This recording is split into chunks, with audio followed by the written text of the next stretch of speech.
Ok, tal y como habíamos anunciado, tenemos en primicia, en su primera declaración pública, al Coco Fariña.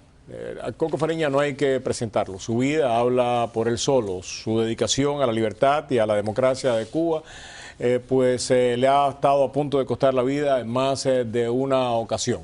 Hace solamente unos días se vio envuelto en una polémica mientras él estaba en México, producto de un comercial político de la campaña de Joe García. El comercial provocó precisamente cualquier cantidad de discusión y también de especulación. El Coco estaba en México y decidió venir a Miami a aclarar personalmente qué es lo que le había dicho, por qué lo había dicho, y básicamente eso es lo que va a hacer en este programa en el día de hoy. Ayer leímos también en primicia básicamente el comunicado de él. Hoy, antes de empezar a conversar, voy a leer, de alguna manera voy a resumir algunos de los puntos más importantes de este comunicado que él da a conocer en el día de hoy. De ayer dice en el primer punto, dice: yo soy un cubano que vive y vivirá dentro de Cuba siempre, y no me inmiscuyo en las campañas electorales de los Estados Unidos de América. El segundo punto es: él mantiene relaciones con todos, sean demócratas o republicanos, y lo va a continuar haciendo. Y su interés está en aquellos que ayuden a la democratización de Cuba.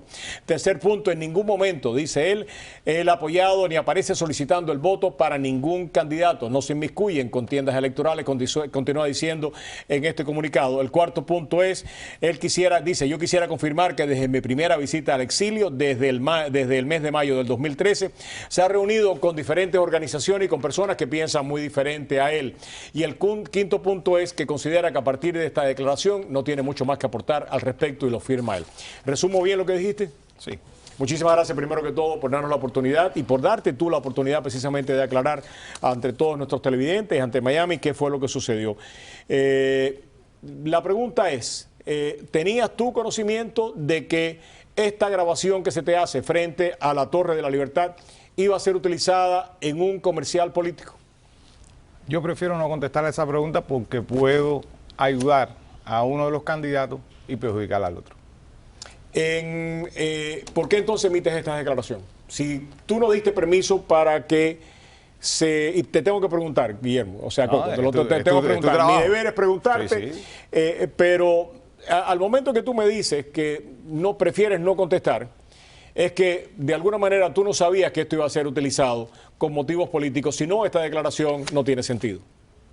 Yo prefiero no emitir ninguna valoración porque si, por ejemplo, yo digo que sí, entonces la gente va a votar por el candidato, y si digo que no, entonces voy a perjudicar a ese candidato. Entonces yo prefiero no emitir ninguna opinión con respecto a si sabía o no sabía, porque simplemente, y es contestando su segunda pregunta, yo lo que dije lo mantengo, pero además... Cuando dice para beneficio de nuestro cliente, lo que sale, la opinión que tú haces, sí, yo, García, tú la mantienes. Yo la mantengo. ¿Tienes la misma opinión de Curbelo? Bueno, he hablado menos con él, pero nos fuimos presentados el año pasado. La decisión tuya de decir esto de Joe García no es para favorecerlo políticamente. Es nada más que una expresión tuya. No, una expresión con Joe García, con Ileana Ros-Lehtinen, con Mario Díaz Baral, con Lincoln incluso, que ya está retirado, con Bob Menéndez, con Marco Rubio y con Ted Cruz. O sea, discúlpeme, con Albio Sire, el de New Jersey. O sea, todo cubano-americano que esté en el Congreso, de alguna manera, y se interese y reme junto a nosotros para acabar de desbancar la dictadura de Fidel Castro, yo voy a decir estas mismas palabras. ¿El comercial está en el aire todavía? No sé. Si está en el aire todavía, ¿tú le pidieras a Joe García que lo quitara?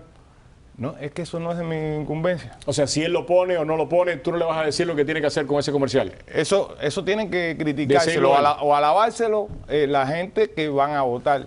Pero la gente que vive dentro. Tú no le vas a pedir que lo ponga o que lo quite. Eso no es una decisión tuya. Eso no es mi competencia. Ok. En el caso del gobierno cubano, el gobierno cubano ha utilizado precisamente la grabación de este comercial para llamarte mercenario, para llamarte no sé cuántas cosas. Me imagino que tú lo hayas leído.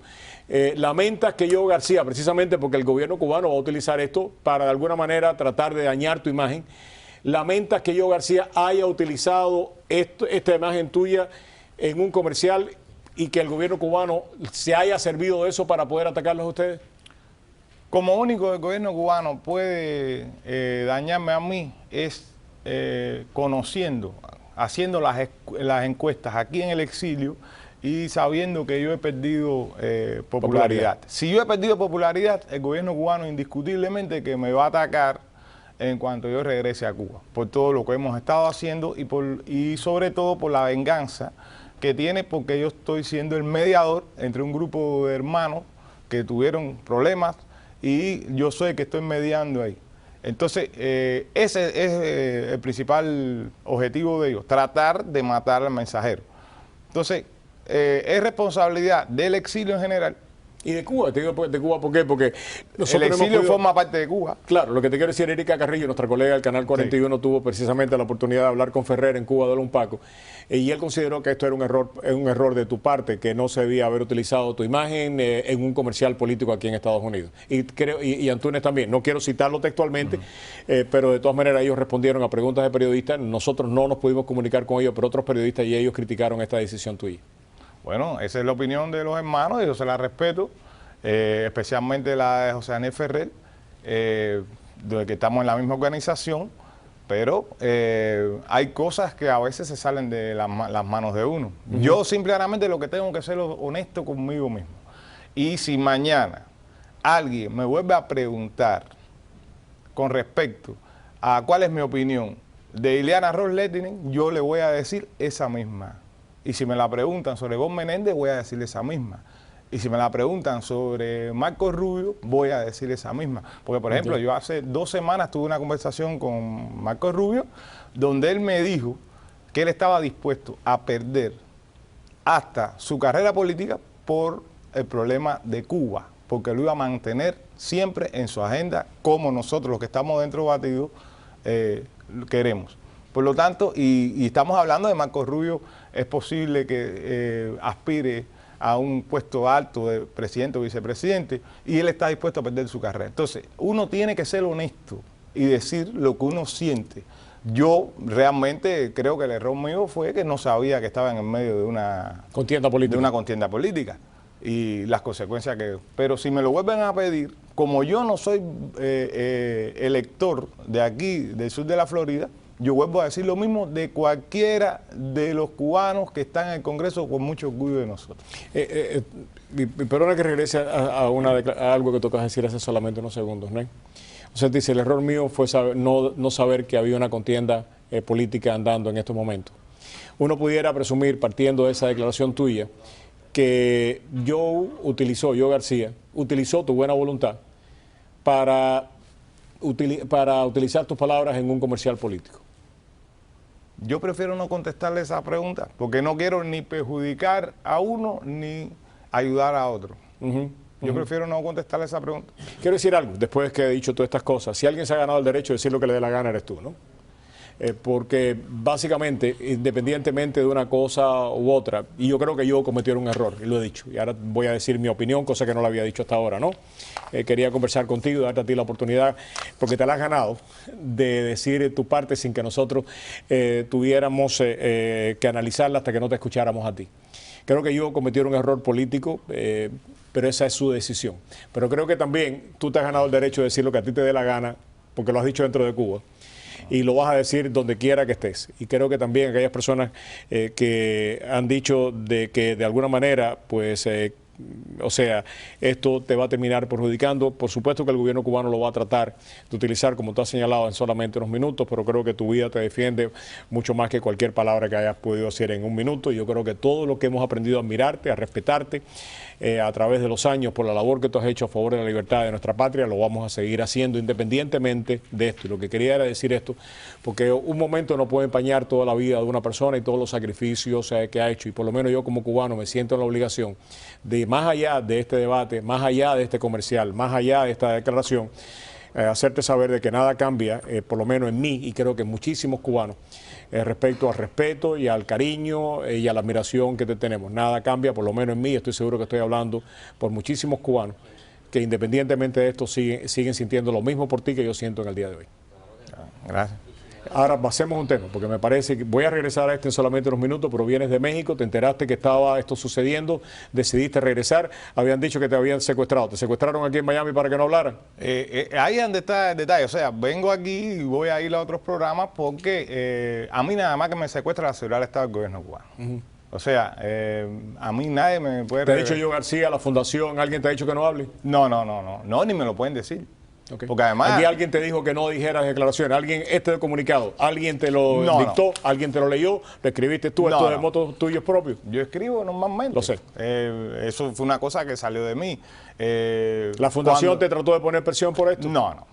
Tú estabas en México con Montenegro y estabas también con otro, creo que Pedro estaba aquí, el de la Fundación Derecho, estabas con Montenegro. En algún momento en México, Montenegro te trató de decir, Fariña, esto puede perjudicar a una campaña política de un amigo de nosotros, tienes que decir esto, no hagas esto, haz esto. No. Si te lo hubieran dicho, ¿qué tú hubieras hecho? No, que no lo puedo aceptar, porque es que yo no puedo salir de una dictadura para entrar en otra. Omar López Montenegro y yo... Estábamos juntos en México cuando esto sucedió. Con mi mamá, somos amigos de prisión. Estuvimos juntos en la prisión de Valle Grande.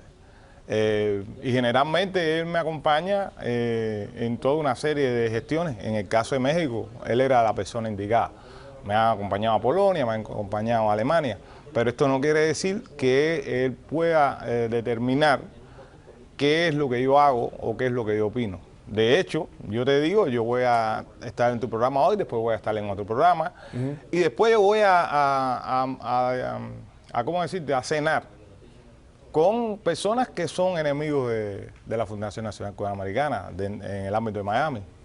Porque yo lo mío es llevarme con todo el mundo. Hay mucha gente que dice de que esto puede tener connotaciones económicas, que la Fundación los ayuda a ustedes económicamente y que la Fundación puede haberte pedido a ti esto precisamente por los fuertes vínculos económicos que ustedes pueden tener con ellos, y esto también lo está diciendo el gobierno cubano. De alguna manera, el que tú hayas hecho esto tiene que ver, tiene alguna connotación económica, ¿te han puesto presión por la ayuda que ellos te brindan a ti? Cuando tú dijiste esto, ¿tú lo dijiste porque te dio la gana? No, o sea, ya le dije que yo, sobre cualquiera de los congresistas cubano-americanos, incluso los que no están, como Melquiades, Met Martínez o Lincoln Díaz Varal, sin problema le hubiese dicho lo mismo, que son gente a las que yo le debo la vida, son gente que cuando me he estado muriendo me han estado llamando para darme consejos, para pedirme, para decirme qué hacemos. ¿Qué tú crees que debemos hacer? Entonces uno debe ser agradecido. Y yo miro las cosas con la perspectiva de Cuba, yo no las miro con la perspectiva de Miami, porque Miami no es donde yo vivo. ¿Esto puede afectar a la posición dentro de Cuba, Coco? Yo pienso que no. El gobierno cubano ya lo está utilizando. Y de alguna manera hay algunos opositores que están diciendo el Coco no debía haber hecho esto, esto nos va a perjudicar. Pero porque no he podido sentarme con ellos a que escuchen. Cuando ellos escuchen eso no tiene mayor trascendencia. ¿Lamentas haberlo hecho? No. Si lamentara haberlo hecho, fuera malagradecido. Yo le voy a hacer una anécdota a Roberto. Cuando nosotros estábamos esperando al presidente Obama en casa de Jorge Monsanto, Joe García se acercó a mí a decirme que le hacía falta que yo firmara un proyecto, una iniciativa que él tenía para que un medicamento pudiera entrar aquí. Yo le dije que no. Y me dijo, bueno, explícame, porque tú eres el que vive allá adentro. No, porque es una manera de desmontar ladrillo a ladrillo el embargo. Bien, él lo escuchó. Yo me fui al otro día para Cuba. Él después me llamó a los 3 días y me dijo, oye, ya decidí, porque es verdad lo que tú me dijiste, porque tú eres el que está allá adentro y sabes lo que hay que hacer. O sea, y así me ha pasado con Iliana, y así me ha pasado con Mario, así me ha pasado con Lincoln, y así me ha pasado con Bot, y así me ha pasado con Albio Osiris. Y el último que conocí, que no lo pude conocer en el otro viaje, fue a Marcos Rubio. Y yo pienso que son gente que viven y están en función de la libertad de Cuba. Si están en función de la libertad de Cuba, lo que ellos hayan hecho por Cuba, es mi derecho decirlo. Sean demócratas o sean republicanos. Yo no tengo partido. El único partido mío se llama el de la democratización de Cuba. Ese es el partido mío. Muchísimas gracias. Gracias. Muchas gracias para ti, nada, que una vez más nuestro respeto, nuestra admiración, nuestro cariño. Y qué bueno que estás aquí, ¿no? Porque sin lugar a dudas, si tú no hablas, pues entonces uno empieza a especular. Debía haber estado en Cuba ya, pero bueno. Pues El problema es que no podemos dejar que el exilio se divida. Es importante que el exilio no se divida. ¿Tienes algún mensaje para Carlos Curbelo? No, que siga luchando, que lo que hablamos el año pasado, de que él estaba comprometido con Cuba, que lo cumpla. O sea electo o no. Que confiamos en que si él es electo, va a seguir luchando por Cuba. Y si no es electo, también va a seguir luchando por Cuba. Me parece que esa es la tónica, ¿no? Porque el tema cubano, lamentablemente que hay algunas personas que lo han tratado de partidizar, el tema cubano no debe ser de ningún partido y la oposición dentro de Cuba debe responder precisamente a esa misma visión. Muchas gracias. Bueno. Regresamos en solamente unos segundos con el análisis de estas declaraciones. Tenemos acá precisamente a Marilis Cancio, la doctora Marilis Cancio, y también está con nosotros el doctor Alfredo Durán. Estaremos analizando esto y de alguna manera si cambia la ecuación política y cómo cambia. Además eso vamos a estar analizando, por supuesto, con ellos cualquier otra cantidad de cuestiones políticas. Así que no mueva el día. Muchas gracias. Un verdadero abrazo. Gracias por estar aquí. Gracias.